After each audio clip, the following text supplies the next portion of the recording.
Welcome to Warzone, where the first thing you have to do every game is choose where to drop. To help with that, I've created a loot map. You want to know where the good stuff is, to plan accordingly. Maybe you want to avoid the busiest places, but still be landing somewhere relatively high tier. I will be explaining how I put this together and what it really means. No, I didn't make it up based on one day of playtime. There's obviously way too much RNG to do that, even if I had weeks to play. First, before getting this map off the screen, I'll touch on the top tier areas you may want to remember with the help of some pictures, and I'll throw the names on there too, even though that makes it kinda cluttered. You can see almost all of northern Verdansk kinda sucks, which was surprising. Even the Gorodam and military base, although put an asterisk on that. The military base could have a top tier location. I'll come back to why that is later. Otherwise, the only top tier area is at the heart of Karst River Quarry, everything in and around the rail yard and shipping buildings.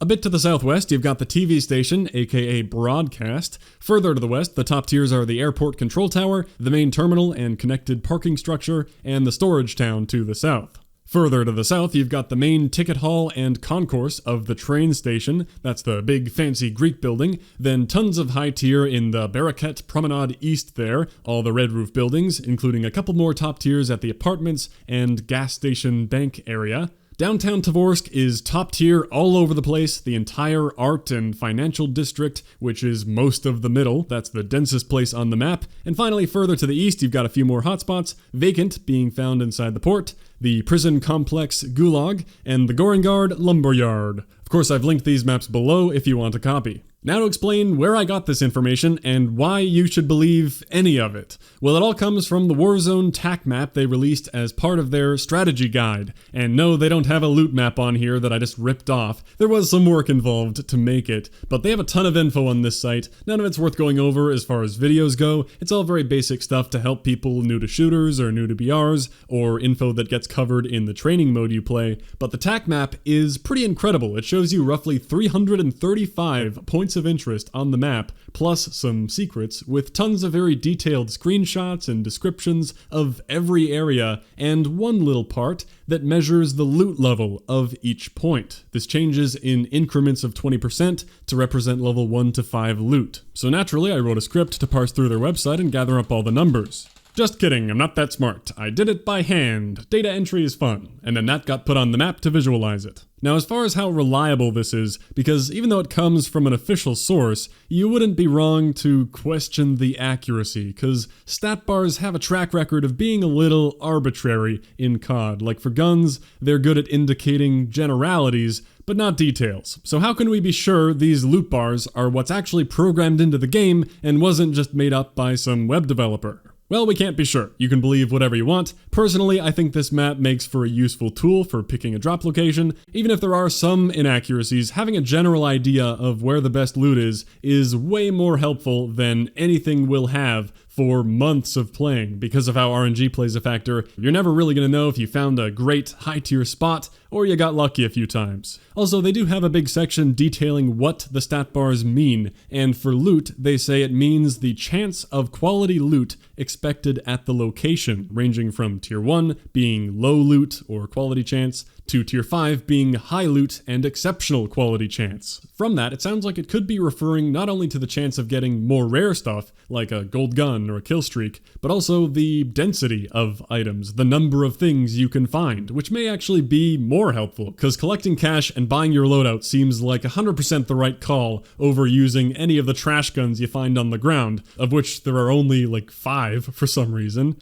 Finally, I'm willing to believe the loot bars, because there's nothing surprising here. You'd expect the largest or most unique landmarks like the Gulag or Airport Tower or downtown to be top tier, and that's what we see from the data. So I choose to believe it's fairly accurate. Moving on, finally, I have a few more things to clear up and discuss with this TAC map. First of all, the stadium is actually marked as tier 5, but I didn't dot it on the map to not cause confusion because there isn't actually loot on top of it and you cannot get inside it.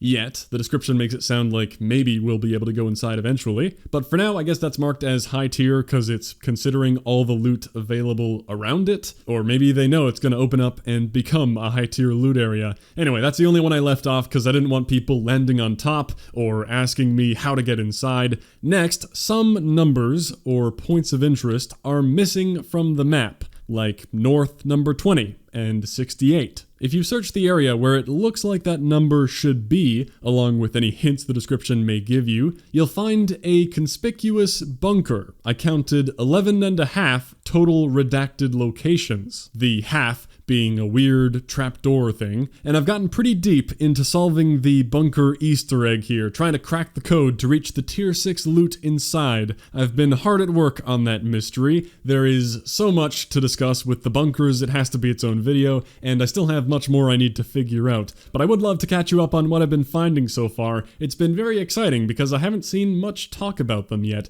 but I know with millions of players it could be solved before I can even upload this. Oh well. Also, clicking on one of those redacted locations causes the site to bug out and all the stat bars go away even for the locations that are supposed to have them until you refresh. That's a big problem for one of the blue zones where location number 1 is redacted, meaning refreshing doesn't help. You can't see any of the stats in the whole zone. Luckily, I found a workaround to collect all the data for the map, digging around in the code. Speaking of website bugs, I said earlier it was possible that the Arklov military base in the north could have a high-tier location.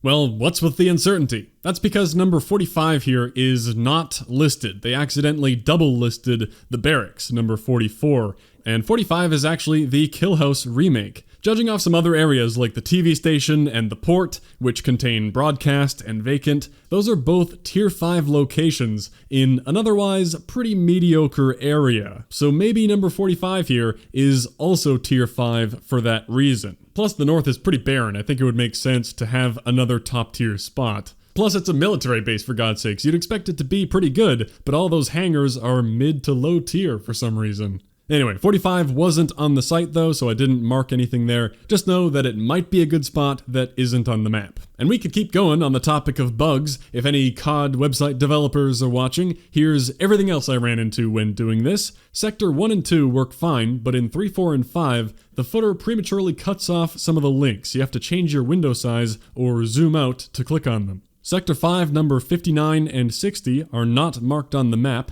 and they aren't redacted or anything. They're regular locations, accidentally not marked. Same with Sector 2, number 20. In Zone 3E, the information button is bugged. You can normally toggle off the points of interest, but here you cannot. I was messing around trying to fix it to get a clean screenshot, but it did not work. Although I could just download the image without the elements. And for some reason, only in Zone 1E, there are 2 cache symbols, and they both toggle the same thing. Buy stations and a cache dot. Every other area just has a single buy station icon. Most importantly, North 75 is called Grandma's house, while 52 is Grandfather's house. Clearly, this should be Grandpa's house. Come on, stick to the pattern. Okay, I think that's everything for the loot map. I'll have you know I originally took screenshots of every segment of the map, thinking I would make an absurd res map by puzzle piecing everything together, but as I was doing that, I started noticing that no matter how much I resized them, they sometimes just didn't fit together, and it all fell apart when trying to put this piece in that hole, which seemed to work okay,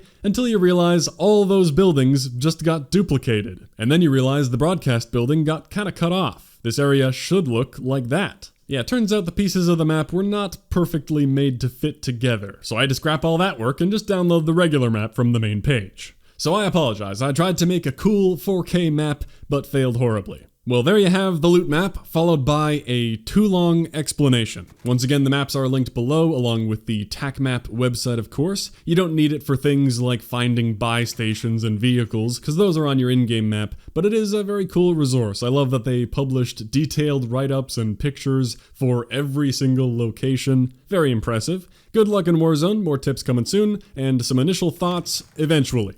Thanks for watching. I'll catch you next time.